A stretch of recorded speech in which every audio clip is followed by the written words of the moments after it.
സങ്കീർത്തനങ്ങൾ 26 അധ്യായം 1 മുതൽ 4 വരെയുള്ള തിരുവചനങ്ങൾ. കർത്താവേ, എനിക്ക് ന്യായം സ്ഥാപിച്ചു തരണമേ. എന്തെന്നാൽ ഞാൻ നിഷ്കളങ്കനായി ജീവിച്ചു, ചാഞ്ചല്യമില്ലാതെ ഞാൻ കർത്താവിൽ ആശ്രയിച്ചു. കർത്താവെ, എന്നെ പരിശോധിക്കുകയും പരീക്ഷിക്കുകയും ചെയ്യുക. എന്റെ ഹൃദയവും മനസ്സും ഉരച്ചു നോക്കുക. അങ്ങയുടെ കാരുണ്യം എന്റെ കൺമുൻപിലുണ്ട്. അങ്ങയുടെ സത്യത്തിൽ ഞാൻ വ്യാപരിച്ചു. കപടഹൃദയരോട് ഞാൻ സഹവസിച്ചിട്ടില്ല, വഞ്ചകരോട് ഞാൻ കൂട്ടുകൂടിയിട്ടില്ല. ഓർമ്മിക്കുക, വിശുദ്ധ ഫെർഡിനൻഡ് തൃതീയൻ രാജാവിന്റെ ഓർമ്മദിനമാണിന്ന്. ലയോണിലെ രാജാവായിരുന്ന അൽഫോൺസിന്റെ മകനായി 1199 ജനിച്ചു.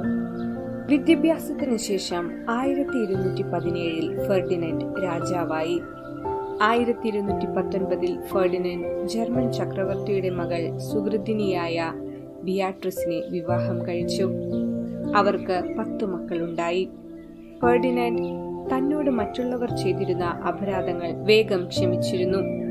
അദ്ദേഹത്തിന്റെ ചിന്ത ഇപ്രകാരമായിരുന്നു: ഹൃദയങ്ങൾ പരിശോധിക്കുന്ന കർത്താവെ, എന്റെ മഹത്വമല്ല, അങ്ങയുടെ മഹത്വമാണ് ഞാൻ അന്വേഷിക്കുന്നതെന്ന് അങ്ങേക്കറിയാമല്ലോ. ക്ഷണിക രാജ്യങ്ങളല്ല, അങ്ങയുടെ പരിശുദ്ധ മതത്തിന്റെയും അതിലുള്ള വിശ്വാസത്തിന്റെയും വളർച്ച മാത്രം ഞാൻ തേടുന്നു. ഏതെങ്കിലും കാരണവശാൽ യുദ്ധമുണ്ടായാൽ യുദ്ധത്തിന്റെ തലേരാത്രി മുഴുവൻ സമയവും കണ്ണീരോടെ പ്രാർത്ഥിച്ചിരുന്നു. സൈന്യം ദൈവമാതാവിന്റെ രൂപം വഹിച്ചുകൊണ്ടായിരിക്കും യുദ്ധത്തിന് പുറപ്പെടുക. 1234 ഫെർഡിനൻഡിന്റെ രാജ്ഞി മരണമടഞ്ഞു. 1236 ഫ്രാൻസ് രാജകുടുംബത്തിൽ നിന്നും ഡോവഗർ രാജ്ഞിയെ വിവാഹം കഴിച്ചു. ആ വിവാഹത്തിൽ 3 മക്കളുണ്ടായി. മക്കളെ വിശ്വാസ ജീവിതത്തിലായിരുന്നു രാജാവ് വളർത്തിയിരുന്നത്.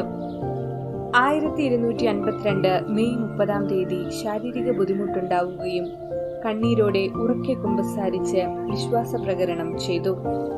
ഒരു തിരി കത്തിച്ചു പിടിച്ച് ആത്മാവിനെ ദൈവത്തിന് സമർപ്പിച്ചു. ദൈവമാതാവിന്റെ ലുത്നിയായും ദൈവമേ, ഞങ്ങൾ അങ്ങയെ വാഴ്ത്തുന്നു എന്നുള്ള സ്വസ്ത്രഗീതവും ആലപിക്കാൻ ആവശ്യപ്പെട്ടു. തത്സമയം ഫെർഡിനൻഡ് രാജാവ് നിത്യസമ്മാനത്തിനായി വിളിക്കപ്പെട്ടു. രാജകീയ പദവികളും ബഹുമതികളും വിശുദ്ധ ജീവിതത്തിന് തടസ്സമാവുകയില്ല എന്ന് ജീവിതം കൊണ്ട് മാതൃക കാട്ടിത്തന്ന ഒരു വിശുദ്ധനായിരുന്നു ഫെർഡിനൻഡ് തൃതീയൻ രാജാവ്. അദ്ദേഹത്തിന്റെ ജീവിതം എല്ലാവർക്കും മാതൃകയാകട്ടെ എന്ന് പ്രാർത്ഥിക്കാം.